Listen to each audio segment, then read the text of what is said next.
नमो अरिहन्ताणं नमो सिद्धाणं नमो आयर्याणं नमो उवज्जायाणं नमो लोये सवसाऊणं एषो पञ्चनमुकारो सर्वपावपणाशनो मङ्गलानं च सर्वेशे परमं वै मङ्गलं मङ्गलानं च सर्वेशे परमं वै मङ्गलम् धम्मो मङ्गलमुखितामहिषासन्नमुतवो देवावित्तं नमसन्ति यस्य धम्मे शयामणो यादुमसगुफेषु त्वमरो अव्ययैरसं नयपुखं किलामि सोऽयपिलेऽप्ययं ये मयि समरमुता ये लोये सन्ति सानो विहङ्गमवपुषु दानवत्ते शनिरया वयं च वित्तिममो प्रणय कोई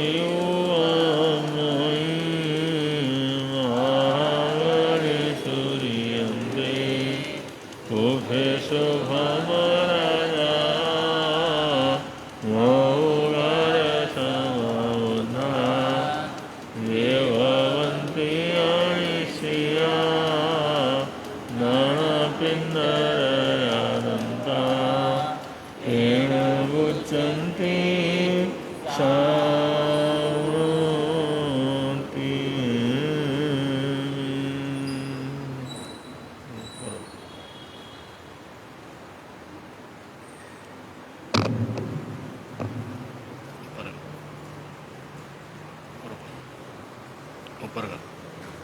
ऊपर का बस।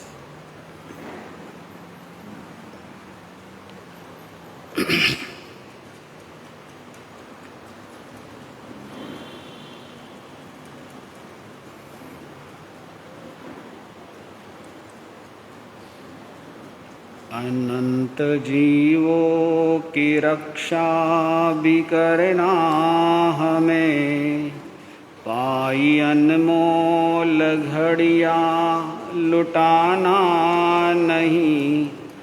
जा रहा है समय घड़ी ये जन्म, जल्दी जल्दी सभी हम तैयारी करें।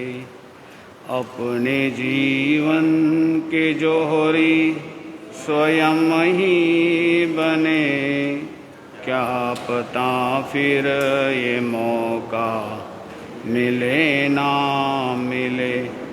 अपने जीवन के जोहरी स्वयं ही बने, क्या पता फिर ये मौका मिले। हम किसी के नहीं, कोई हमारा नहीं, तन भी अपना नहीं, कोई सहारा नहीं। कर्म जैसे करोगे वैसी डगर, समता भावों से जीवन सुहाना बने। अपने जीवन के जोहरी स्वयं ही, क्या पता फिर ये मौका।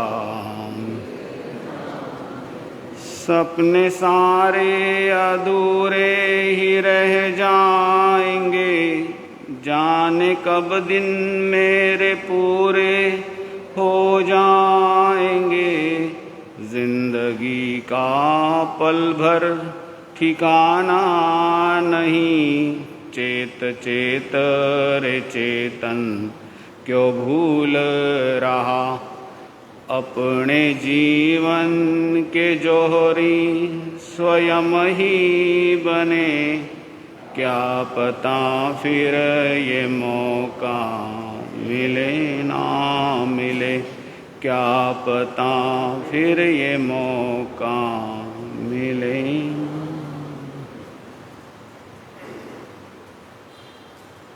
अनंत अनंत जिनेश्वर प्रभु, आराध्य गुरुदेव एवं अत्र विराजित परम श्रद्धेय परम आदरणीय पूज्य गुरुदेव के पावन श्री चरणों में सच्चा नमन।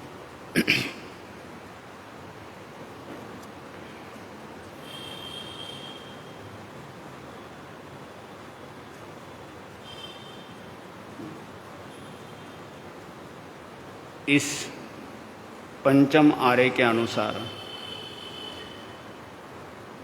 और इस अवसरपणी काल चक्र के अनुसार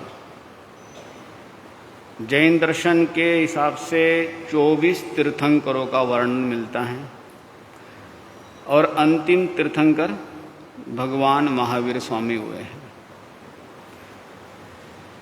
तीर्थंकर वो बुद्ध पुरुष होते हैं, वो ज्ञानी पुरुष होते हैं जो लंबे समय तक अज्ञान में रहे हुए लोगों के लिए ज्ञान का एक मार्ग देते हैं। स्वयं ज्ञान को प्राप्त करके लोगों को उस ज्ञान के द्वारा अज्ञान से दूर होने का मार्ग बताते हैं और उनके बताए गए जो मार्ग हैं, उनके बताए गए जो रास्ते हैं, उनके बताए गए जो तरीके हैं, उन सब को गुंथित करके क्या बन जाते हैं? सूत्र बन जाते हैं। और सूत्र कौन बनाते हैं? गणधर गुंथित करते हैं। भगवान अर्थ रूप में बताते हैं और उसको सूत्र रूप में गुंथन करने का काम कौन करते हैं? गणधर करते हैं। और गणधरों के बाद श्रुत केवलियों का समय चलता है। जब गणधर नहीं रहते हैं, केवल ज्ञानी भी पूर्ण हो जाते हैं, उसके बाद 14 पूर्व के धारक श्रुत केवलियों का समय चलता है। और 14 पूर्वधारी के बाद फिर बहुत से ऐसे एक एक पूर्व का ह्रास होते जाता है। फिर अनेक प्रकार के ऐसे ज्ञानी आचार्य होते हैं जो पूर्वधर तो नहीं होते, लेकिन पूर्वधर की वाणी उनके तक पहुंची हुई रहती है। ऐसे होते होते आज हमारे पास लगभग 2500 वर्षों के आसपास। क्यों 2500 वर्षों के आसपास बता रहा हूं मैं? क्योंकि भगवान निर्वाण के 70 वर्ष तक तो केवल ज्ञानी थे। तो अंतिम केवल ज्ञानी कौन हुए? जम्बू स्वामी हुए, है ना। अंतिम केवल ज्ञानी कौन? जम्बू स्वामी हुए। तो भगवान निर्वाण के 70 वर्ष तक तो केवल ज्ञान था ही, बताने वाले, मार्ग के करने वाले थे ही। उसके बाद कौन रहे? शुद्ध केवली पूर्वधर के रूप में परंपरा बनी। और उस परंपरा के आधार पर मैं कह रहा हूं आपको कि पिछले लगभग 2300-2400 वर्षों में श्रावक दर्शन के ऊपर कम से कम सैकड़ों ग्रंथों की रचना हुई है। भगवान थे तब तो उपासक दशांश सूत्र की रचना उनके साथ उसके बाद स्थविरों ने कर दी थी। भगवान के समय में ही ये सब चीजें हो रही थी। लेकिन उनके जाने के बाद भी पिछले लगभग 2100-2200 वर्षों में सैकड़ों ग्रंथों की रचना हुई है। पिछले 1.5-2 वर्षों में पढ़ने का मौका मिला और उस मौके में लगभग 57 से 58 ऐसे लिस्ट मैंने बनाई है जो दिगंबरी परंपरा के लगभग 26 से 27 है, श्वेतांबरी परंपरा के लगभग 24-25 हैं और आगम वगैरह 7-8 आगम हैं जिसमें श्रावक दर्शन को लेकर के अनेक तरीके से विधि विधान बताए गए हैं। जितने लगभग अभी हम श्रावक दर्शन के संबंध में पिछले 1.5-2 सालों में एक 14-15 ग्रंथों को पढ़ने का मौका मिला। इतने ग्रंथों की लिस्ट में से 14-15 ग्रंथों को जब पढ़ने में 4 बातें बहुत प्रकर्ष से उठ के आई। सबसे पहले, एक श्रावक को श्रावक जीवन में श्रेष्ठतम रास्ते पे जाने के लिए सबसे पहले उसको सम्यक्ति होना बहुत जरूरी होता है।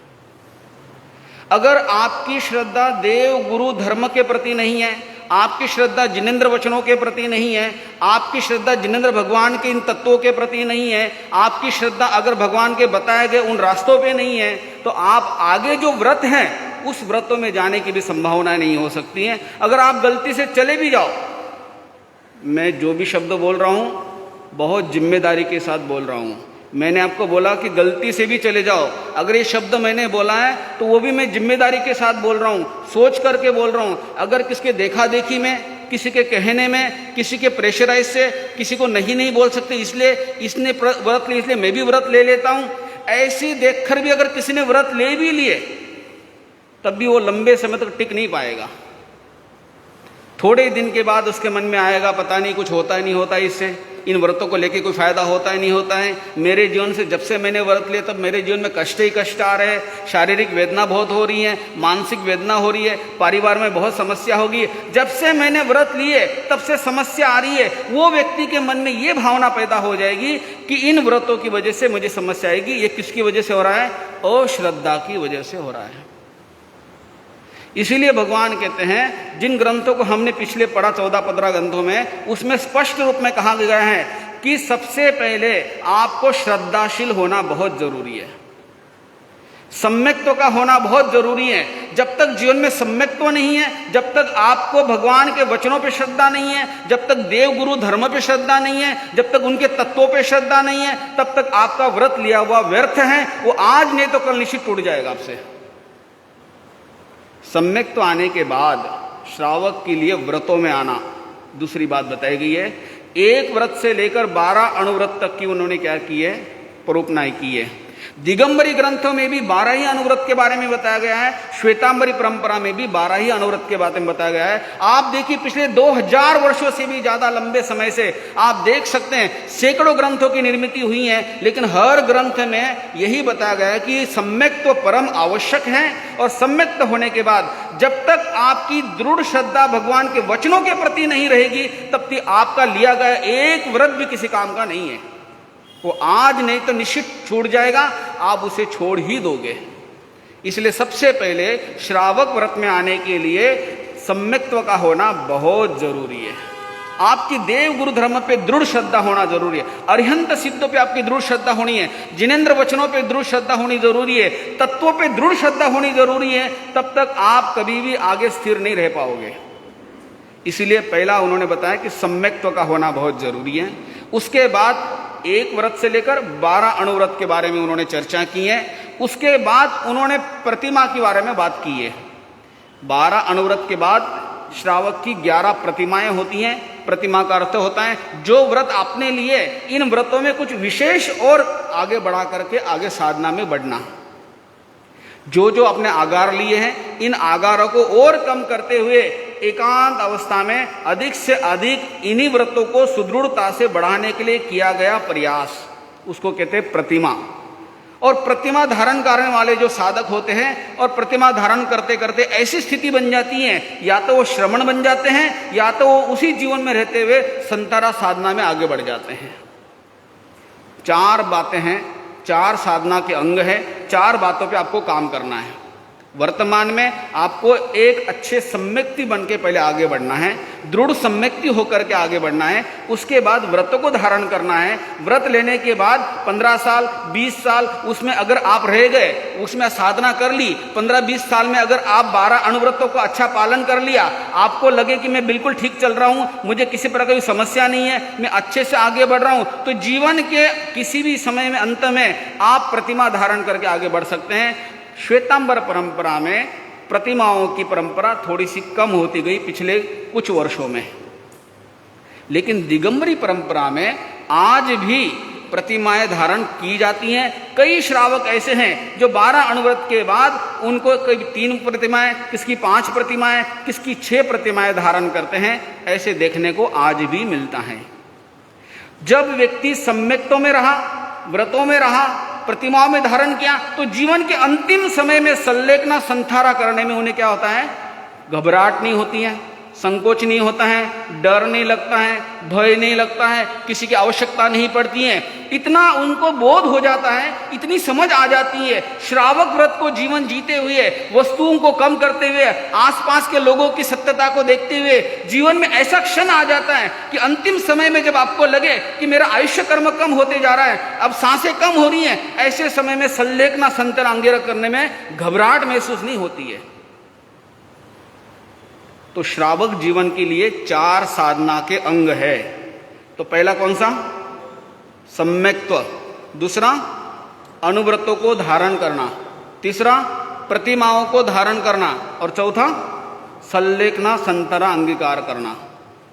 इन सब बातों के आधार पर ही श्रावक दर्शन की निर्मिति हुई है। इन 4 बातों के अलावा और कोई बात नहीं है। तो हमारा अभी विषय चल रहा था कि 12 अनुव्रतों में से 7वां अनुव्रत उपभोग परिभोग परिमाण व्रत से संबंधित हमारी थोड़ी चर्चा चल रही थी। उपभोग परिभोग परिमाण व्रत में उपभोग किसे कहते हैं? एक बार जिस वस्तु का उपयोग में ली जाती हैं उसे कहते हैं उपभोग। और परिभोग यानी एक वस्तु को बार बार उपयोग में ली जाए उसको क्या कहते हैं? परिभोग कहते हैं। आप धीरे धीरे करके अनुभव कर सकते हैं। आपके आसपास जो जो चीज़ें हैं आप देख सकते हैं, एक बार उपयोग में लेनी है या बार बार उपयोग में लेने वाली चीज़ें। अब एक आचार्य हुए हैं अकलंक करके, आज से लगभग 1300-1400 वर्ष पहले हुए हैं। उन्होंने भी श्रावक दर्शन के ऊपर पर्याप्त मात्रा में रचना की है। उनकी रचना में उन्होंने कहा है कि उपभोग परिभोग परिमाण व्रत का पालन करने वाले जो साधक होंगे उनको 5 बातों का और ध्यान देना चाहिए। 5 बातों का और ध्यान देना चाहिए। पहली बात, त्रस्विद। त्रस्विद, त्रस्विद का अर्थ होता है कि त्रस्काय जीवों से निर्मित किसी भी वस्तु को उपयोग नहीं करना। अगर आप उपभोग परिभोग वस्तु, उन्होंने ये नहीं कहा कि आप वस्तु का उपयोग मत कीजिए, उन्होंने ये नहीं कहा कि आप वस्तुओं को ग्रहण मत कीजिए, उन्होंने ये नहीं कहा कि खाना पीना वस्तुएं उपयोग करना, वस्त्र पात्र चीजें या कपड़े लत्ते सामान नहीं उपयोग करना, कोई किसी ने नहीं कहा कि मना नहीं की है। लेकिन जो आप करते हैं उसमें 5 बातों का आपको विवेक रखना पड़ेगा। पहली बात है कि त्रस से संबंधित तैयार हुई कोई भी वस्तु को आप ग्रहण नहीं कर सकते, आपको उसका विवेक रखना है। त्रस में क्या आएगा? बेंद्रिय से लेकर पंचेंद्रिय से अगर घात करके कोई वस्तु मिली तैयार हुई है, जैसे बहुत सी वस्तुएं आपकी तैयार होती देखने को मिलती है, जैसे मांसाहार से संबंधित चीज़ें कोई मिलती हैं खाने पीने से, वो आपको ग्रहण नहीं कर सकते। जैसे सिल्क से संबंधित चीज़ें मिलती हैं, सिल्क के कपड़े मिलते हैं, चमड़े के जूते चप्पल मिलते हैं, चमड़े के बेल्ट पर्स मिलते हैं, चमड़े से संबंधित जितनी होती हैं, जितने एनिमल प्रोडक्ट्स तैयार होते हैं, ये सारे के सारे किस में आएंगे? त्रस्विद में आएंगे। आप वस्तु का उपयोग कीजिए, लेकिन वस्तु का उपयोग करते हुए आपको ये ध्यान रखना पड़ेगा, जब भी आप मार्केट में जाओगे, खरीदी करोगे, लोगों में जाओगे, सामान लोगे, आपको आपकी जितनी भी चीजें उपयोग में लेनी है वो सारी चीजों में आपको विवेक रखना पड़ेगा। एक पेस्ट से लेकर, तेल से लेकर, शैम्पू से लेकर, कपड़ों को उपयोग करते हुए, बेल्ट चप्पल जूते आदि उपयोग करते हुए आपको यही देखना पड़ेगा इसमें एनिमल प्रोडक्ट्स कितने मात्रा में है या नहीं है। तो त्रस्विद का आपको विवेक रखना होगा। उपभोग परिभोग परिमाण व्रत में इतनी विवेकता अगर आपको आ जाए तो आप सोचिए एक श्रावक का जीवन कितना अच्छा बनता जाएगा। कदम कदम पे उसे विवेक रहेगा, खाते पीते तब उसको ध्यान रहेगा। आप किसी पार्टी में गए, किन्हीं लोगों में गए, मार्केट में कहीं गए, कोई वस्तु आपके सामने आई, आप सबसे पहले उसको देखेंगे इसके अंदर क्या क्या चीज़ें हैं, क्या क्या नहीं है। आप फास्ट फूड खाने गए, वहाँ पर कोई बर्गर है, बर्गर में क्या क्या चीज़ें हैं, नहीं है, क्या डला हुआ है, कोई सेंस तो नहीं डला हुआ है। लिखा तो है कि कोई भी ऐसी एनिमल नहीं है, ये वेज है, लेकिन वेज में भी बहुत जगह के ऊपर अंडे को वेज माना जा रहा है, बहुत जगह के ऊपर मछली को वेज मानते हैं। बंगाल के इलाके में मछली को नॉनवेज मानते ही नहीं वो लोग। ऐसी अलग अलग जगह के ऊपर बहुत सी चीज़ें देखने को मिलती है। कई जगह पे ऐसे हैं, आप विदेशों में जाओगे जहाँ फिश ऑयल का उपयोग होता है, उसको वो नॉनवेज मानते ही नहीं है। बहुत सी ऐसे देशों में, अलग अलग कंट्रियों में, जहाँ पे उस एनिमल ऑयल को कभी भी नॉनवेज नहीं मानते, वो उसको क्या मानते हैं, वेज ही समझते रहते हैं। जहाँ आप बाहर घूमने भी जाओगे आपको ये ध्यान रखना पड़ेगा, क्योंकि 90% ऐसी होटल आपको नहीं मिलेगी जहाँ पर वेज ही हो। वेज और नॉनवेज दोनों प्रकार की होटल आपको मिलेगी और वहाँ उस प्रकार का भोजन मिलेगा।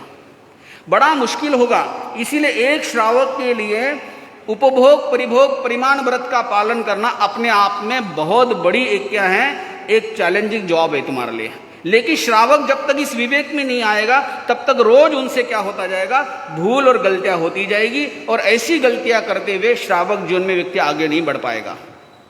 वस्तुएं बहुत है, खाने पीने की वस्तुएं बहुत है, ओढ़ने पहनने की वस्तुएं बहुत है। आप एक बार विवेक तो लाइए, आप एक बार ढूंढने की कोशिश तो कीजिए, आपको हजारों ऐसी चीजें मिलेगी जिससे आपका जीवन आराम से चल सकता है। तो सबसे पहले त्रस्विद, किसी भी एनिमल को घात करके, एनिमल का प्रोडक्ट्स को लेकर के, एनिमल से संबंधित चीज़ों को लेकर के आप उसको ग्रहण नहीं करोगे। ये उपभोग परिभोग परिमाण व्रत का एक विवेक उन्होंने बताया है 5 प्रकार की बातों में से एक। दूसरा है बहुविध। बहुविध का होता है कि जैसे बहुत से, जैसे शहद है, शहद को निकालने के लिए बहुत सा धुआं देना पड़ता है पहले के समय में। अब तो बहुत सी चीज़ें अलग अलग आ गई हैं, बहुत से लोग मधुमक्खी पालन करते हैं, लेकिन उसमें भी बहुत से प्रकार की ऐसी प्रक्रिया होती हैं जिसमें बहुत से ज़्यादा जीवों की हिंसा हो सकती है, बहुत अधिक मात्रा में उत्पत्ति हो सकती है जीवों की। ऐसी वस्तु का उपयोग करने से आपको क्या करना चाहिए, बचना होगा। जैसे खमीर वगैरह होता है जिसमें बहुत तेजी से क्या हो जाता है, लीलन फुलन आ सकती है, बहुत जल्दी जीवों की उत्पत्ति हो सकती है। आपने बर्ड और पीपल के बहुत से छोटे छोटे फल देखे होंगे, वो फल बहुत से लोग खाते हैं, मार्केट में बहुत जगह मिलता है, उसमें बहुत तेजी से छोटे छोटे जीवों की उत्पत्ति होनी शुरू हो जाती है। आपने देखा होगा कभी कि एक ऐसा फल आता है, उसको इधर क्या बोलते हैं मालूम नहीं, महाराष्ट्र में तो उसको उंबर करके शब्द में आता है उसको। जैसे अंजीर होता है ना, तो अंजीर तो दबा हुआ रहता है, उसको अगर खोल दो तो ऐसा फल आता है, उसके अंदर बहुत छोटे छोटे जीवों की उत्पत्ति तेजी से होती है। बहुविध का अर्थ होता है जिस वस्तु में, जिन चीजों में तेजी से छोटे छोटे जीवों की उत्पत्ति होती होगी, ऐसे वस्तुओं को भी खाना पीना, ऐसे वस्तु का भी संग्रह करने से हमें क्या करना चाहिए, परहेज करना होगा। उपभोग परिभोग परिमाण व्रत में 5 बातों का विवेक रखना चाहिए। ऐसा किसने कहा है? आचार्य अकलंक हुए हैं जिन्होंने श्रावक दर्शन के ऊपर कहा है। पिछले 1400-1500 वर्ष पुरानी उन्होंने अपने ग्रंथों में रचना की है। ये बहुत महत्वपूर्ण बातें हैं। जब हम पढ़ रहे थे मुझे बहुत अच्छी लगी। इन बातों को श्रावकों तक पहुंचाना चाहिए। अगर आप थोड़ा भी विवेक बना के रखोगे तो आपके जीवन में इतना विवेक बढ़ जाएगा, सहज में आपकी साधना क्या हो जाएगी, और अच्छी होती जाएगी। तो पहला कौन सा है? त्रस्विद, एनिमल प्रोडक्ट्स को लेकर। दूसरा है बहुविध, जिससे तेजी से जीवों की उत्पत्ति होती होगी, ऐसे वस्तु का हमें क्या करना चाहिए, विवेक रखना चाहिए। तीसरा है प्रमाद। बहुत अच्छी बात है, देखिए आप, ये बहुत महत्वपूर्ण है। प्रमाद का मतलब बताया गया है कि आप ऐसे वस्तुओं का उपयोग थोड़ा कम करना शुरू कर दीजिए जिससे आपका प्रमाद बढ़ सकता है।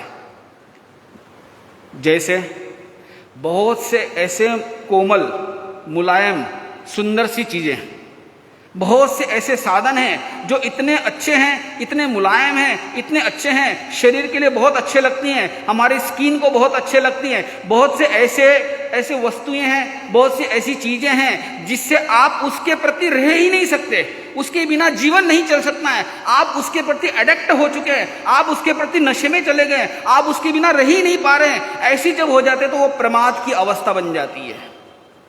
उपभोग और परिभोग हमारे जीवन के लिए, हमारी सारी वस्तुएं, मतलब सिर से लेकर पैर तक की जितनी चीजें लग रही हैं वो सारी चीजें आवश्यक है, लेकिन आवश्यकता में भी जिससे प्रमाद बढ़े ऐसी वस्तु का हमें क्या करना चाहिए, विवेक रखना चाहिए। सिर से लेकर पैर तक में ऐसी अनेक वस्तुएं आपके सामने आ रही है। खाने पीने में भी ऐसी बहुत सी चीजें आ रही है जिसके प्रति हम इतने ज्यादा रागात्मक हो जाते हैं, इतने ज्यादा जुड़े हुए रहते हैं। दिन भर में एक बार उसको नहीं खाएंगे तो रह ही नहीं सकता है, महीने में एक बार उसका उपभोग नहीं करेंगे तो रह ही नहीं सकता है। ऐसी वस्तुओं पे हमें, जिससे प्रमाद बढ़े, ऐसे उपभोग परिभोग वाली चीजों से हमें क्या करना चाहिए, विवेक रखना चाहिए। ऐसे ही जो वस्त्र हैं, जो साधन है, खास तौर पे बड़े बड़े मोटे मोटे जो आपके बेड़ है, उस बेड़ का भी आपको क्या करना चाहिए, समय आने के बाद विवेक रखना चाहिए। अब आप सोचेंगे ऐसे कैसे हो सकता है, ये तो संभव ही नहीं है।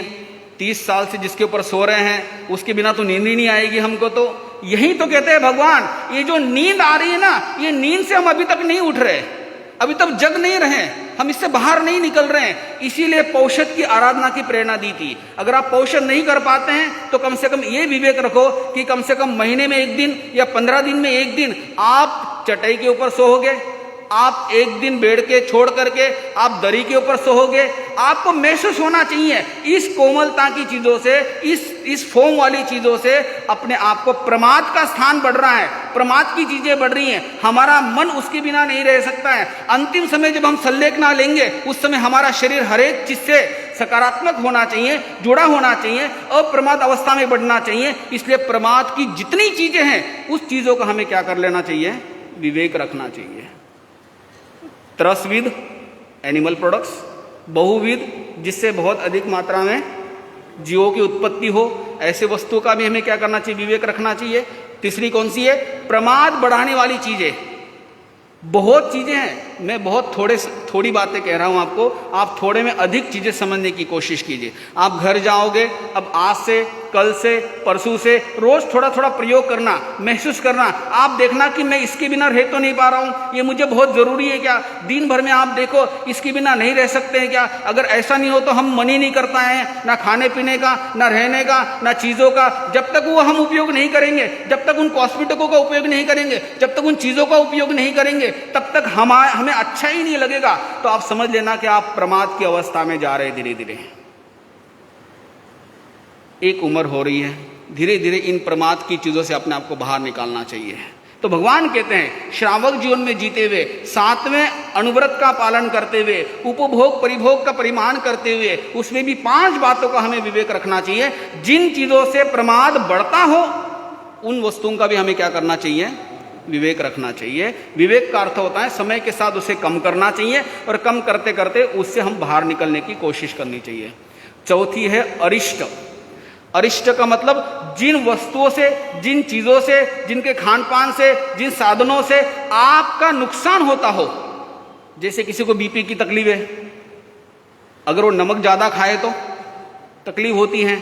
जिन वस्तुओं से, जिन साधनों से, जिन चीजों से आपके शरीर को तकलीफ होती हो, जिन चीजों से आपके मन को तकलीफ होती है, जिससे आपका शरीर अच्छा नहीं होता हो, जिससे शरीर खराब होता हो, ऐसे साधनों से, ऐसी चीजों से अपने को क्या करना चाहिए, दूर करना चाहिए। ये भी भगवान ने कहा कि उपभोग परिभोग परिमाण व्रत में अनेक प्रकार की ऐसी वस्तुओं में जिनसे आपके शरीर के लिए घातक है, आपके शरीर के लिए अनुकूल नहीं है, आपके शरीर में धीरे धीरे पॉइजन पहुंच रहा है, आपका शरीर धीरे धीरे कमजोर हो रहा है, धीरे धीरे कमजोरी में जा रहा है। ऐसे बहुत से नशे हैं, कई लोग तंबाकू खाते हैं, कई लोग गुटखा खाते हैं, कई लोग सिगरेट पीते हैं, जिससे शरीर नष्ट हो रहा है, अरिष्ट हो रहा है, खत्म हो रहा है, खराब हो रहा है। उन चीजों को क्या करना चाहिए, अपने को धीरे धीरे दूर करना चाहिए। और 5वीं बात है अनुसेव्य। अनुसेव्य का अर्थ होता है, अनुसेव्य का अर्थ होता है कि बहुत सी ऐसी चीजें हैं जिसको हम सेवन तो करते हैं, लेकिन उससे क्या होता है, उससे अनुकूल नहीं होती हमारे लिए, हमारे अच्छी नहीं होती है। हम ग्रहण तो करते हैं लेकिन हमारे जीवन के लिए अनुकूल नहीं होती हैं। उन चीज़ों को हमें क्या करना है, त्यागना चाहिए, छोड़ना चाहिए। 5 बातें हैं। पहली बात कौन सी है, त्रस्विद, जिससे एनिमल प्रोडक्ट से संबंधित है, उसको हमें क्या करना चाहिए, छोड़ने का मन बनाना चाहिए। दूसरी बात है बहुविध, जिससे बहुत सी जीवों की हिंसा होती है, बहुत सी जीवों की उत्पत्ति होती है। उन वस्तु को, उन चीज़ों से अपने आप को क्या करना चाहिए, उससे दूर होने की कोशिश करना चाहिए। प्रमाद जिससे बढ़े, प्रमाद की चीजें जिससे बढ़े, जिससे आपका जीवन उठना बैठना जीना, मन वचन काया की चित्त की एकाग्रता नहीं बढ़ती हो, चित्त में असमाधि आती हो, ऐसी जो भी वस्तुएं अगर हो, उन वस्तुओं से अपने आप को क्या करना चाहिए, धीरे धीरे दूर करने का प्रयत्न करना चाहिए। और चौथी है अरिष्ट, है ना, जिससे आपका नुकसान होता हो शरीर का, ऐसी वस्तु का। और अनुपसेव्य करके कहा जाता है कि ये 5 बातें जो है, इन 5 बातों का अगर विवेक रखोगे तो आपका आपका ये 7वां उपभोग परिभोग परिमाण व्रत अपने आप में श्रेष्ठ होता जाएगा। और ये जो आपके गुण व्रत है, ये गुण व्रत किसको सपोर्ट करते हैं? ये 5 अनुव्रतों को सपोर्ट करते हैं। और इन 5 अनुव्रतों को जितना अच्छा रखोगे, जितना सुरक्षित रखोगे, जितना संभाल के रखोगे, तो आपके आश्रव के द्वार क्या होंगे? उतने ही कम कम कम कम होते जाएंगे। संवर की साधना मजबूत होगी, नए कर्मों का बंध कम होगा। जहां नए कर्मों का बंध कम होगा, वहां संसार कम होता जाएगा। और हमारा लक्ष्य क्या है? संसार को कम करने का हमारा लक्ष्य है। ऐसी साधना अगर हम करेंगे तो निश्चित आनंद आएगा। आज इतना ही। ओम शांति।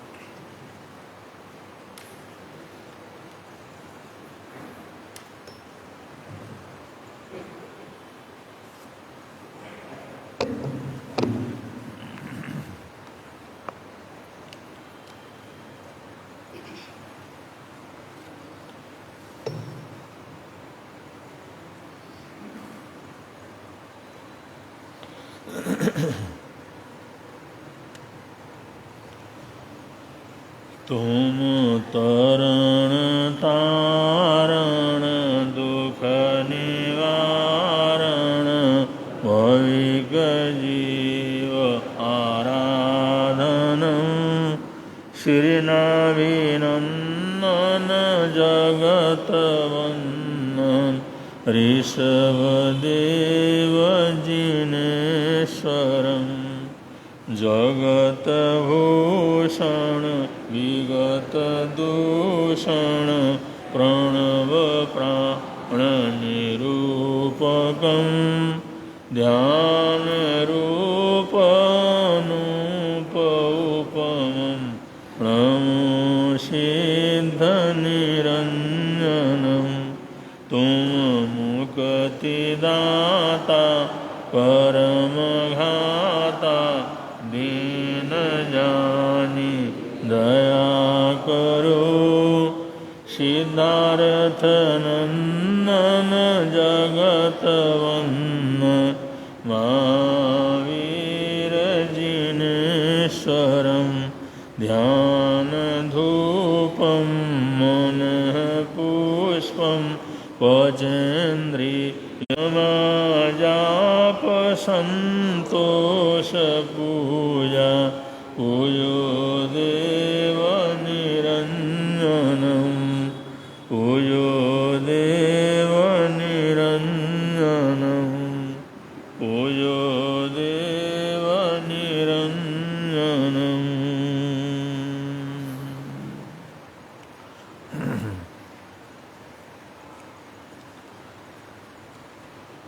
आप सभी महानुभाव बड़े मनोयोग पूर्वक श्रावक धर्म का वर्णन सुन रहे हैं और श्रावक धर्म के अंतर्गत जो व्रती श्रावक होना कितना आवश्यक है, ये भी आप लोग बराबर श्रवण कर रहे हैं। क्योंकि धर्म प्रभावना के लिए, शासन के गौरव को बनाए रखने के लिए, जिनेंद्र शासन की महक को फैलाने के लिए जितना साधु साध्वियों के ऊपर जिम्मेदारी रहती है, उससे बहुत अधिक श्रावक श्राविकाओं के ऊपर रहता है। क्योंकि साधु साध्वियों की इतनी मर्यादाएं होती हैं, इतने नियम और कानून होते हैं, और उदासीन वृत्ति के अंदर रहने वाले होते हैं। इसलिए जो प्रचार और प्रसार, जो शासन के गौरव को बढ़ाने का काम श्रावक श्राविकाओं के द्वारा होता है, इतना साधु साध्वियों से भी नहीं होता। इसलिए जहाँ साधु साध्वियों को तीर्थ बोला है, तो वहाँ पर श्रावक श्राविकाओं को भी तीर्थ का दर्जा दिया है। उसे चतुर्वेद श्री संघ का सम्मान दिया गया है। जो शासन की रक्षा के लिए, शासन के गौरव को बढ़ाने के लिए, शासन की समृद्धि को बढ़ाने के लिए योगदान देते हैं वो तीर्थ के अंतर्गत आते हैं, जो कि साधु साध्वी श्रावक श्राविकाओं के रूप में रहते हैं। तो इसलिए ये जो जानना समझना और तीर्थ का हिस्सा बनने के लिए व्रत धारण करना कितना आवश्यक है, ये आप लोग सुन रहे हैं। और जो लोग इसको धारण करते हैं उसको एक तरह की आनंद की अनुभूति भी होती है और जीवन में बहुत बड़ा आंतरिक परिवर्तन भी घटित हो जाता है। इसलिए बहुत लोग हैं जो समझ करके व्रतधारी, अणुव्रतधारी, शिक्षा व्रतधारी या गुणव्रतधारी श्रावक बनने का लक्ष्य लेकर के आगे बढ़ते हैं। उसी श्रृंखला में मार्गानुसारी का वर्णन भी चल रहा है, जिसमें मार्गानुसारी के 35 बोलों का वर्णन आता है। उसमें 23वां बोल है यथाशक्ति सदाचार। श्रावक श्राविकाओं को हमेशा अपनी शक्ति को देख करके, अपने साधनों को देख करके, अपनी सामर्थ्यता को देख करके अपना काम करना चाहिए, कमाने का भी और खर्च करने का भी, व्यवस्था करने का भी, कि अपने तरफ देख करके करे, दूसरे की तरफ देख करके नहीं करे। मैं कितना ग्रहण कर सकता हूँ, कितना खा पी सकता हूँ, कितना व्यवस्थित रूप से मैं रह सकता हूँ, उसके लिए मेरे पास कितने साधन उपलब्ध हैं, अपने साधनों के हिसाब से अपने जीवन की चर्या को निश्चित करे। यह नहीं पड़ोसी के हिसाब से करे या नगर के कुछ लोगों के हिसाब से करे। उनको देख करके जीवनचर्या को निश्चित करने वाला व्यक्ति हमेशा परेशान हो जाता है।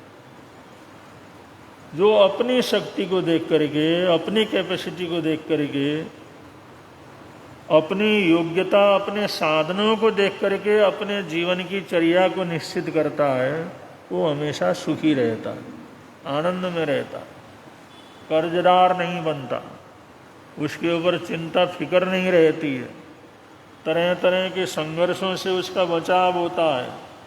इसलिए शास्त्रकार कहते हैं स्वशक्त्या समाचार यथाशक्ति सदाचार। जो भी करना है यथाशक्ति, अपनी शक्ति को देख करके करो। शास्त्रकार यहाँ पर कहते हैं दान पुण्य त्याग तपस्या वो भी करना है तो भी अपनी शक्ति को, अपने बल को देखो। ये नहीं दान देने वाले दे रहे हैं, नाम हो रहा है तो हमारा भी नाम होना चाहिए, वही से बल दिया भाई हमारा भी इतना हो, हमारा भी इससे ज़्यादा हो। इससे क्या होगा, और तकलीफ होगी। अगर हमारी शक्ति नहीं है, बोल दिया तो देना पड़ेगा, फिर रात दिन सोचेगा कहाँ से इसको इकट्ठा करें। अगर नहीं देता है तो लोग सोचेंगे लो बोला और दिया नहीं। अब ऐसे एक बेमतलब की समस्या पैदा हो जाती है। इसलिए दान करना हो, पुण्य करना हो, परोपकार का काम करना हो, सेवा का काम करना हो, चंदा वगैरह देना हो, तो भी अपनी शक्ति को देखे, अपनी सामर्थ्यता को देखे और अपने सामर्थ्यता को देख करके फिर क्या करे, खर्च करे। आजकल बहुत से युवक युवतियाँ ऐसे लोगों से पूछते हैं कोई समस्या हो, क्योंकि बहुत से ऐसे गुरु हैं, बहुत से ऐसे मोटिवेशन करने वाले लोग हैं, वो लोग सलाह देते हैं भाई क्या करना चाहिए, क्या नहीं करना चाहिए। एक लड़की ने किसी से पूछा, जो उसके मोटिवेशन देने वाले गुरु थे, उनसे पूछा कि आप बतलाइए, मेरा बहुत अच्छा दोस्त है, आजकल का ट्रेंड है, बॉयफ्रेंड है, बहुत अच्छा सहयोग देता है और वो इतने रुपया मांग रहा है और मेरे पास हैं और मैं उसको दूं या नहीं दूं। उसने मोटिवेशन करने वाले आजकल रहते हैं ना, जगह जगह पर रहते हैं, वो कहते हैं फ़ोन करो पूछो, उनके कार्यक्रम आते रहते हैं, इतने बजे से इतने तक बैठते हैं, उनका फ़ोन नंबर ये है। अगर कोई भी समस्या, कैसी भी समस्या हो, आज आदमी जागरूक है तो कहीं से भी उसका समाधान ढूंढ सकता है, गूगल से ढूंढ सकता है, दूसरी चीज़ों से ढूंढ सकता है। लेकिन पहले अपने आप में विवेक होना, मैंने विचार करके करना है, सोच के करना है। उस लड़के ने पूछा तो मुझे देना चाहिए या नहीं देना चाहिए। उसने कहा देखो वो तो करना तुम्हारी मर्जी है, तुमने अगर पूछा है तो मैं तो इतना ही कहूँगा, जितना दे करके तुम्हारे पास कितना है कितना नहीं है ये नहीं पूछता, तुम दे सकते हो नहीं दे सकते हो नहीं पूछता। लेकिन अपने लोगों को देना हो, अपने बॉयफ्रेंड को देना हो या अपने किसी रिश्तेदारी को देना हो, अगर वो दे करके तुम भूल सकते हो तो दे दो। अगर दे करके तो दे दिया, आए तो ठीक है, नहीं आए तो ठीक है। अगर उसका टेंशन तुम्हारे दिमाग में नहीं रहता हो, तुम्हारे को लिख करके रखने की जरूरत न पड़ती हो, अगर दे करके उसको भूल सकते हो तो उतना दे दो। लेकिन दे करके भूल नहीं सकते हो तो देने की कोई ज़रूरत नहीं, क्योंकि अगला देगा या नहीं देगा इसकी गारंटी तो है। लेते समय लोग तरह तरह के बहाने बनाते हैं और जब देने का मौका आता है तो उससे भी 10 गुना ज़्यादा बहाने बना लेते हैं। और कहाँ लड़ते फिरोगे, कहाँ झगड़ते फिरोगे।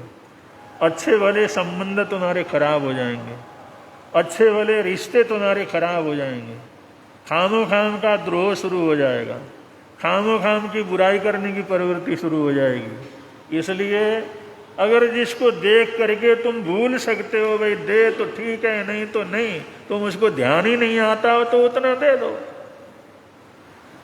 लेकिन अगर तुम्हारी को अपेक्षा रहे, तुम हिसाब लगा के रखो तो देने की कोई ज़रूरत नहीं। कितनी अच्छी बात कही।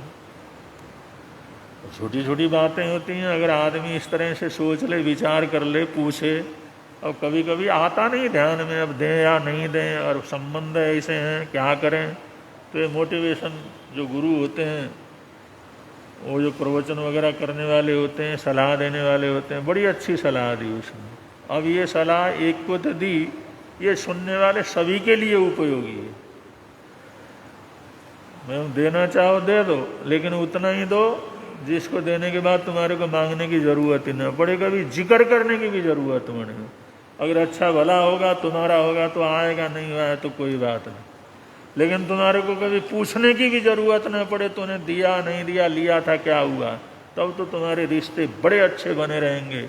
लेकिन बार बार तुम्हारे ध्यान में आएगा, बार बार वहाँ तगादा करोगे तो ये तुम्हारे संबंध सारे के सारे खराब हो जाएंगे। तो यहाँ पर शास्त्रकार कहते हैं, खुद कहते हैं, यथाशक्ति सदाचार। अच्छा काम करना हो तो भी वहाँ पर भी थोड़ा सोच के करो, अपनी कैपेसिटी देख करके करो, अपनी हैसियत देख करके करो। अगर ऐसे करोगे तो सफलता मिलेगी। अगर अपनी हैसियत को मापे बगैर करोगे तो वहाँ पर मुसीबत क्या करेगी। बड़ों बड़ों के ऊपर मुसीबत आती है। हमारे इतिहास में, भारत के इतिहास में चाणक्य चंद्रगुप्त का बड़ा भारी नाम।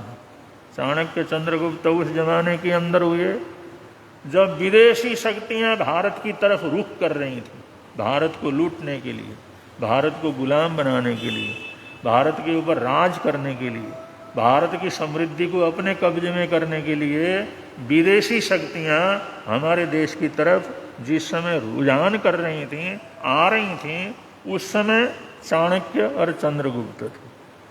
उधर हमारे देश के अंदर अलग अलग रजवाड़े थे। उन रजवाड़ों के अंदर मगध सबसे तगड़ा रजवाड़ा था। मगध के राजा बोले तो सबसे तगड़े थे। लेकिन उस समय जो नंदवंशी राजा था वो बहुत ही ज़्यादा ऐसा आदमी था जो अय्याशी लोग था, अन्य अत्याचार करने वाला। तो जो चाणक्य चंद्रगुप्त, इन लोगों ने सोचा इसको किसी तरह से जगाएं। चाणक्य ने कहा भाई इनको जो किसी तरह से क्या करना चाहिए, सावधान करना चाहिए, क्योंकि वो गुरुकुल के आचार्य थे। तो गुरुकुल के आचार्य होने के कारण उनको ध्यान में था अगर ये विदेशी ताकतें आ रही हैं और ऐसे समय के अंदर मगध जैसा राज्य ये अगर काम भोग विषय वासना में लगा रहेगा तो सारा देश बर्बाद हो जाएगा। तो उन्होंने कोशिश की, क्योंकि जो है विदेशों के अंदर आप लोग जानते हैं अमेरिका आज दुनिया का सबसे बड़ा देश है, सबसे ताकतवर देश है। जिसको चक्रवर्ती कहते हैं ना, हम चक्रवर्ती कहते थे, चक्रवर्ती है, बलदेव वासुदेव है, वैसी जो ताकत है आज अमेरिका की ताकत है। क्यों है? क्योंकि अमेरिका ने दुनिया के हर देश के अंदर अपनी सेना को रखा हुआ। दुनिया का रहता तो वहाँ पर है, उसकी तो कोई सीमा लगती नहीं है। जैसे हमारी पाकिस्तान की फलाने की सीमा लगती है, ऐसे झगड़े तो वहाँ पर होते ही नहीं है। सीमा सुरक्षा की तो उसको ज़रूरत ही नहीं है, वहाँ तो कोई आस पड़ोस में है नहीं। उसने दुनिया भर के जितने भी देश हैं वहाँ पर अपना उसने सैनिक अड्डा बना रखा है, अपने सेनाओं का वेश बना रखा है, अपने हथियार रखता है। वो जब जीतता है तो सारे जो वो कर लेते हैं, पूरी दुनिया को बांटते हैं, भाई दुनिया के अंदर राज हमने कैसे करना, ये अमेरिका करता है। अमेरिका कहता सारी दुनिया मेरे कंट्रोल में कैसे रहे, सारी दुनिया के ऊपर राज मैं कैसे करूं, वो महाशक्ति कहलाता है। और उसने दुनिया का कोई ऐसा देश और कोई कोना नहीं है जहां पर उसने सैन्य बेस क्या किया हो, न बनाया हो। जैसे भारत आगे बढ़ने लगा, पिछले 10 सालों के अंदर भारत ने वो निर्णय किए, भारत की सरकार ने वो बातें की और दुनिया के अंदर ऐसे डंके की चोट की तरफ बोलने लगा। इतना ताकतवर था क्योंकि पूरी तरह से मजबूत और बहुमत के अंदर था। और ये तीसरे चुनाव में उसकी शक्ति क्या हो गई, एकदम सीमित हो गई। आज हमारा देश का प्रधानमंत्री जैसे पहले डंके की चोट के ऊपर बोल सकता था, हमारे मंत्री बोल सकते थे, अमेरिका रूस जैसे लोगों को भी पूरी तरह से ठेका दिखा सकते थे, लेकिन अब वो कमजोरी क्या कर गई। अब ये सारा का सारा ये अमेरिका जैसे जो देश है ना, ये किसी भी देश को उभरने नहीं देते। ये सोचते हैं ये उभर गए तो हम तो चले गए। अब भारत की करेंसी को ऐसा बनाने, हम डॉलर को छोड़ देंगे, भारत की करेंसी से व्यापार करेंगे, इससे उसको बड़ा धक्का लगा। और यही कारण है उसने जो बंगाल को उसने कहा, बंगाल के अंदर जो उसने समाचार भेजा, हमारे को अमूक तुम्हारे देश के पास में जो टापू है उसको हमारे को सैनिक बेस बनाने के लिए दे दो। और शेख हसीना ने मना कर दिया, हम किसी भी विदेशी ताकतों को अपना देश का टुकड़ा नहीं दे सकते, क्योंकि एक बार बेस बना लिया तो फिर तो कभी छोड़ने का नाम ही नहीं है। फिर तो वो जगह तो उसकी हो गई हमेशा के लिए, वहाँ तो उसकी सेना रहेगी, उसके जहाज रहेंगे, उसके ही जो सारे ताकत रहेंगे, उसका ही सब कुछ रहेगा, देश का कुछ नहीं रहता। ऐसे सैकड़ों देश बना रखे हैं पूरी दुनिया के अंदर। और जैसे शेख हसीना ने मना कर दिया तो उसने उसको कहा या तो दे, वरना तुम्हारा सत्ता परिवर्तन कर दिया जाएगा, तुम्हें हटा देंगे हम। अब तीसरी बार संपूर्ण बहुमत से आई हुई थी, लेकिन वो अमेरिका की नज़र पड़ी, उन्होंने ये चालबाजी करना शुरू किया। अगर वो बेस बनाने के लिए नहीं देती है, क्योंकि इधर को कंट्रोल करने के लिए, भारत को कंट्रोल करने के लिए, भारत के आसपास के अंदर अपना वर्चस्व बनाए रखने के लिए यहाँ मेरा बेस चाहिए, अभी उसका बेस नहीं है इस इलाके के अंदर, इसलिए कहा था वो टापू मेरे को दे दो। मना कर दिया तो उसने क्या कर दिया, तीसरी बार प्रचंड बहुमत से जीतने वाली शेख हसीना, उसको देश छोड़ करके भागना पड़ा। और क्या दुर्गति हुई वहाँ पर, और क्या अफरा तफरी मची हुई है। और अल्पसंख्यक जो लोग हैं दूसरे मुसलमान को छोड़ करके दूसरे को लोग, कितनी तबाही वहाँ पर मच रही है। तो ये सब करने वाला कौन है? अमेरिका जैसा देश, पैसे वाले देश, संपन्न देश। ये पैसा फेंकते हैं और किस किस को खरीदना है, किन किन अखबारों को खरीदना है, किन किन संपादकों को खरीदना है, और किन किन आंदोलनकारियों को खरीदना है। क्योंकि प्रधानमंत्री कहते थे ना कि हमारे देश में भी ऐसे लाखों लोग हैं जो आंदोलन जीवी हैं, सिर्फ आंदोलन से उनके घर चलता है। आंदोलन करना, अफरा तफरी मचाना, उसी के अंदर लूटपाट करना, उसी के अंदर चंदा इकट्ठा करना, उसी से अपने जीवनचर्या को चलाना, अपनी समृद्धि को बढ़ाना, उनको उन्होंने नाम दिया है वे आंदोलन जीवी। ये आंदोलन करके जो है जीविका चलाने वाले। अब ऐसे लोगों को अरबों रुपया अगला देगा तो फिर करेंगे। तो ये सब जो क्या करते हैं, ये अलग अलग देश जो है, वो देश जो अमेरिका ऐसा है, वो पूरी दुनिया में ये नहीं चाहता कोई भी उसके सामने क्या हो खड़ा हो, कोई भी उभरे। इसलिए उसका एक ही प्रयत्न था, किसी तरह इस सरकार को क्या करें, कमजोर कर दें। उसमें तो आधी तो सफलता उसको क्या कर गई है, मिल गई है। और आगे हमारे देश के नेता किस तरह से हैंडल करके आगे बढ़ते हैं, ये बात अलग है। और प्रजातंत्र के अंदर जनता की ताकत है, जनता की ताकत उसके साथ थी तो वो धड़ल्ले से बबर शेर की तरह दहाड़ते थे ये लोग। लेकिन जनता की जो सपोर्ट कम हो गया, उसकी पार्टी को बहुमत पूरी तरह से नहीं मिला। अब 1000 बार सोच करके उनको क्या करना पड़ता है, बोलना पड़ता है, 1000 बार विचार करके उनको निर्णय लेना पड़ता है। तो सरकार क्या हो जाती है, कमजोर हो जाती है। तो ऐसे ही कमजोर सरकार हो तो कुछ भी नहीं कर सकती। इसलिए चाणक्य और चंद्रगुप्त ने ये सोचा कि मगध के राज्य को जगाना है। उसने मगध का जो राजा था, उसने तो चंद्रगुप्त का ही बड़ा वो जो चाणक्य का ही अपमान कर दिया, अन्याय अत्याचार और शुरू किया। तब जा करके फिर जो है चाणक्य ने, क्योंकि चाणक्य गुरुकुल के आचार्य थे और पढ़ाते भी थे, और देश का भी पूरी चिंता फिक्र उनके जीवन के अंदर क्या करती थी, रहती थी। इसलिए गुरुकुल जब मजबूत थे, गुरुकुल के आचार्य मजबूत थे, और गुरुकुल के वाले वो लोग इतना जो सावधान रहते थे, और वहाँ पर गुरुकुलों के अंदर वहाँ पर शस्त्र विद्या का भी अपरंपार जो है वहाँ पर ज्ञान करवाया जाता था। इसलिए सैनिकों की कोई कमी नहीं रहती थी, लड़ने वालों की कमी नहीं रहती थी। ये जो है इसलिए देश सुरक्षित रहता था, समृद्धि संपन्न रहता था। और अमेरिका के अंदर जितने भी विश्वविद्यालय हैं, अमेरिका के जो पुराने पुराने जितने भी विश्वविद्यालय हैं, उन विश्वविद्यालयों के अंदर देश की उन्नति के लिए, देश की समृद्धि के लिए, देश की नीति के लिए, देश को क्या करने कैसे करना चाहिए, इसका पूरा महकमा रहता है वहाँ पर। वो देश की नीति निर्धारण विश्वविद्यालयों के अंदर होता है, वहाँ के विद्यार्थी करते हैं, वहाँ के अध्यापक करते हैं, उनके अंदर पूरा रहता है। हम देश की यूनिवर्सिटी हैं, देश के शिक्षक हैं, हम देश के विद्यार्थी हैं, तो हमने अमेरिका की नीति को क्या करना, निश्चित करना है। वो शोध करके, खोज करके, वो इसी परीक्षा दे करके, उसी तरह की नीति बना करके फिर वो जो वहाँ का जो संसद है, कांग्रेस है, उसको क्या करते हैं, वो देते हैं। फिर उसी को प्रधान, ये जो वहाँ का राष्ट्रपति होता है, उसको लागू करना होता है। तो ऐसी नीति निर्धारण की गई है, इसके अनुसार तुम क्या करोगे, चलोगे। लेकिन हमारे देश में तो क्या है, हमारे देश के जो सबसे बड़ी बड़ी यूनिवर्सिटियाँ हैं, जिसमें अरबों अरबों की संपत्ति देश की समाप्त होती है, वहाँ पर देश विरोधी ताकतें रहती हैं। वहाँ पर देश को कैसे तोड़ना है, इसका जो प्रचलन होता है। वहाँ पर उग्रवादी कैसे तैयार करना, ये काम होता है। वहाँ तो देश का विरोध कैसे करना, ये काम होता है। तो देश की जो शिक्षण संस्थाएं हैं, वही देश का विनाश करने में लगे हुए हों, तो बंधु उस देश को मजबूत बनाना कितना कठिन काम होता है, उस देश को आगे आने में कितना कठिन काम होता है। उस देश का नेता क्या कर सकता है, जिस देश के विद्यार्थी जगत, जिस देश के शोध करने वाले, जिस देश के सरकारी इतनी बड़ी बड़ी यूनिवर्सिटियां वही देश के विरोध के अंदर क्या करती हैं, काम करती हैं।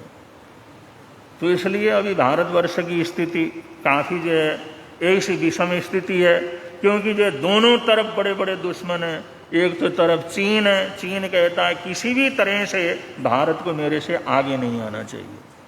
अगर भारत स्वावलंबी हो गया, ये जैसे चल रहा है इसे चलता रहा, तो कुछ समय के बाद ये क्या हो जाएगा, मेरे से आगे हो जाएगा। इसलिए चीन हर पल ये रखता है कि किसी भी दृष्टिकोण से भारत क्या करे, आगे न बढ़े।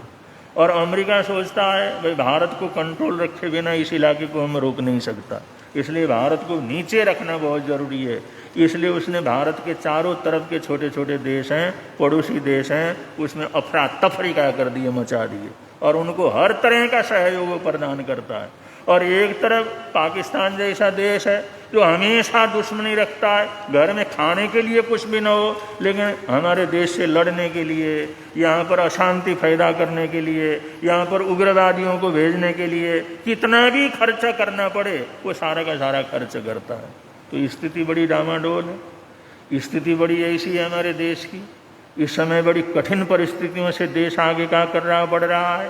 क्योंकि ये जब तक जनता का साथ किसी को पूरी तरह से नहीं रहता तब तक जनता का नेता भी उस तरह से निर्णय नहीं ले पाता।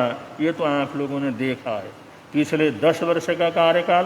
पहले में तो साफ करने में लगे, दूसरा जो उनका कार्यकाल था उसके अंदर ऐसे ऐसे निर्णय लिए दुनिया के बड़े बड़े देश उसके सामने क्या हो गए, पीछे हो गए। और तीसरा कार्यकाल उनके ऊपर बड़ा भारी दबाव क्या कर गया। अब अपने बलबूते के ऊपर जो सरकार नहीं बन सके तो वो जो सरकार 10 साल तक शेर की तरह गरजने वाली थी और इस समय उसको बड़ा दबाव के अंदर क्या करना पड़ रहा है, काम करना पड़ रहा है। तो जिसकी सत्ता अच्छी रहती है वो सब कुछ कर सकता है, और जिसके पास सत्ता न हो और सत्ता की ताकत न हो और उसके साथ साथ विवेक विचार और अपनी कैपेसिटी का ज्ञान न हो तो वो जो देश को बर्बादी क्या कर लेता है। इसलिए सत्ता भी होना और उसके अंदर विवेक भी होना, उसमें समझदारी भी होना, उसमें सोच भी होना, तभी जाकर के देश की सेवा होती है, तभी जाकर के देश का संरक्षण होता है, तभी जाकर के देशवासियों की उन्नति होती है, उनका विकास होता है, वहाँ पर सुख और प्रसन्नता का वातावरण बनता है। तो जब ऐसा नहीं होता था कभी तो गुरुकुल के लोग जागृत हो जाते थे। वो गुरुकुल के आचार्य चाणक्य वो रात दिन करके वो सोचने लगे ये जो राजा लोग हैं, ये जो चुपचाप बैठे हुए हैं और लोभ के अंदर पड़ जाते हैं और विदेशी कोई देता है तो उसके अंदर बिकने की तैयारी है, इन लोगों को रोकने की जरूरत है।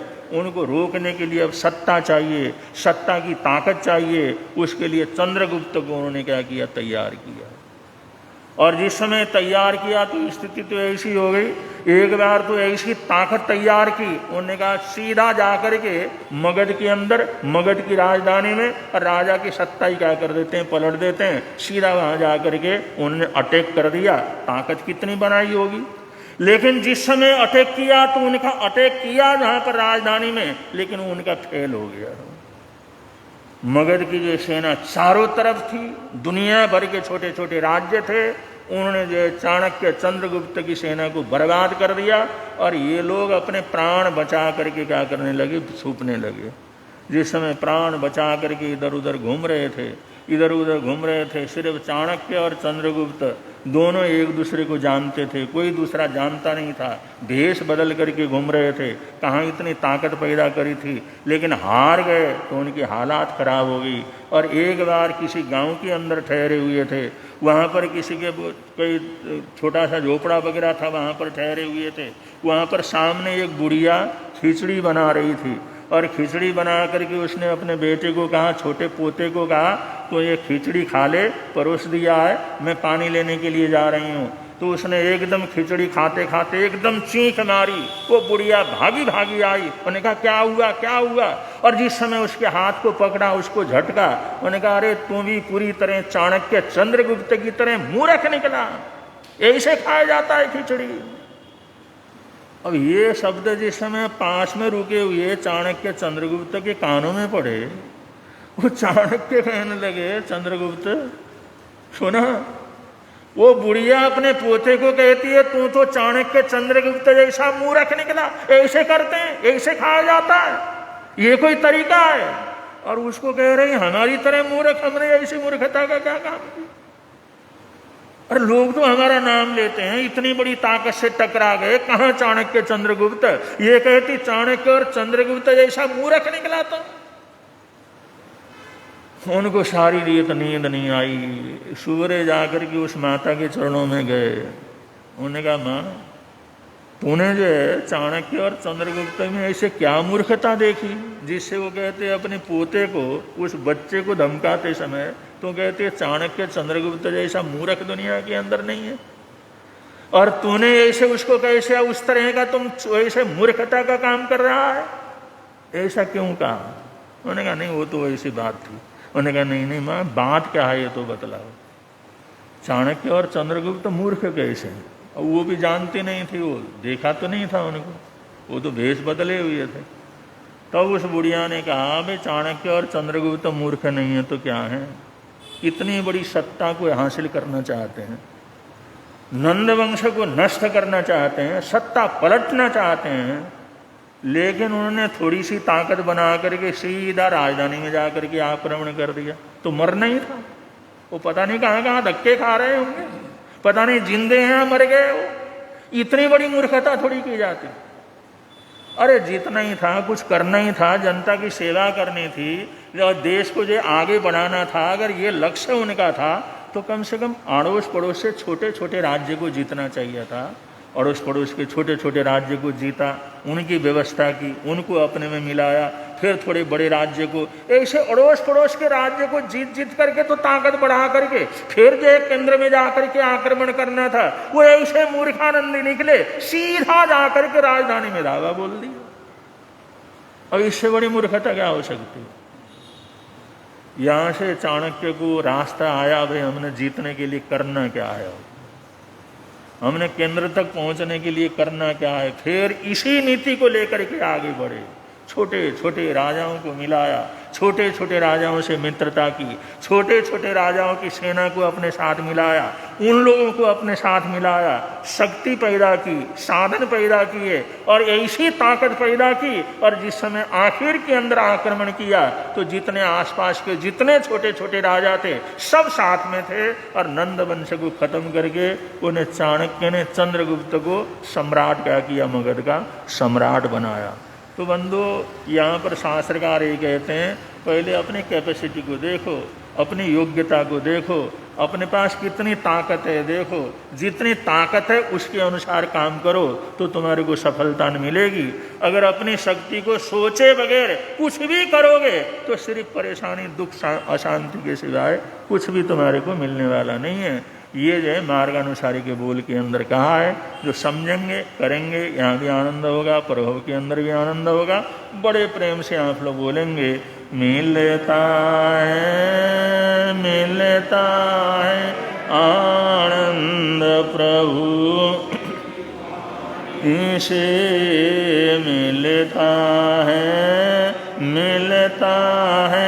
आनंद प्रभु प्रवर्तक शांति गुरुवर प्यारे, प्रवर्तक शांति गुरु